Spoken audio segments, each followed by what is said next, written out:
Hi, I'm Dr. Riley Elizabeth Tanner, and I'm a physiatrist, so I work with people in the VA hospital, actually, that have had injuries, any types of physical rehabilitative medicine.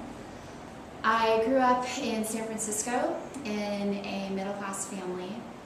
My father is from Eastern Europe, and he didn't really think that girls should go to school or really do anything other than look pretty and have a good husband and a good home, so it was kind of a big strain between us. But my mom's amazing, and she always encouraged me to be the best that I could be and reach for the stars. And my grandma actually always wanted to be a doctor herself, and so on my med school graduation day, she gave me a stethoscope that she had bought and engraved on it, and it said, you know, to my little angel, the stars are yours.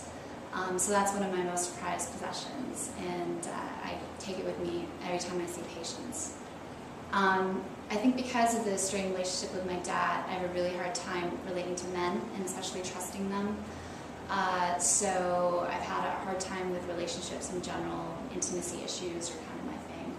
I was in love with literally my prince. I thought his name was Malcolm, and his last name was Prince. And he was injured severely during a Navy SEAL operation that backfired, and he was left quadriplegic. And I tried really hard to help him through it, and he couldn't take it, so he took his own life. And ever since then, I just have been kind of lost with relationships, especially with men.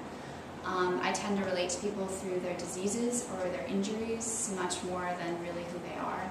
And I love studying. I was always that kind of geek that wanted to read books, but you know, was still pretty popular in school too. I mean, I was a cheerleader. I was into drama, and it was kind of my way to escape. But science and numbers were always the thing that really drew me, because there was an answer. It wasn't just like, you know, what if, that didn't have any kind of answer to it. And even if there was, you know, a diagnosis that they weren't quite sure about or something, I was still able to eventually come out to an outcome. And so I'm really bad about like reading the last page of a book when I get it. I don't really want to know like what the story is until I know the ending of it. I love my job. I love working with patients. I definitely can be a little bit introverted in group settings. I have tons of student loans that I'm working to pay back. And my dream is to have a foundation where I would go kind of like Doctors Without Borders around the world and work with people with different types of injuries in a pro bono fashion. What do you do when you're not at work?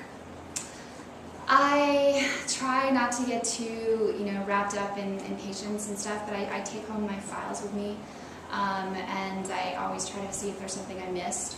But when I have fun and nobody's really watching, I love to dance, and especially sing like in the shower, in the car, and just kind of let loose. And I like sitting in coffee shops and watching what people do. Have you ever had developed any type of feelings for the people, for the men that you take care of, or men or women that you take care of in the VA hospital? Oh yeah, definitely. I mean, I have feelings for them. I think I'm really good at being empathetic to others. I just don't really let them see who I am. So no romantic feelings with people in the VA hospital? I mean, there was this one doctor that was just, he reminded me so much of Malcolm. It was scary, but he's married, so not really my thing. What's your soft spot?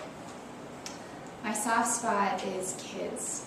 I can't have them, but so I kind of act really aloof around them, but when nobody's watching, I'll sneak back and, you know, give them extra hugs or little make funny voices and do puppet shows or anything else, but I don't want anyone to see that.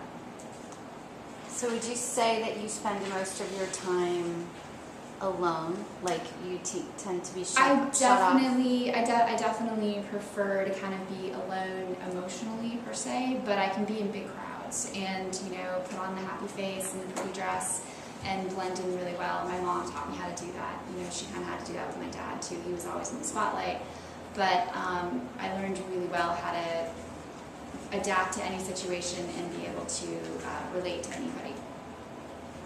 Any last questions? Do you have one? No, I'm good, yeah.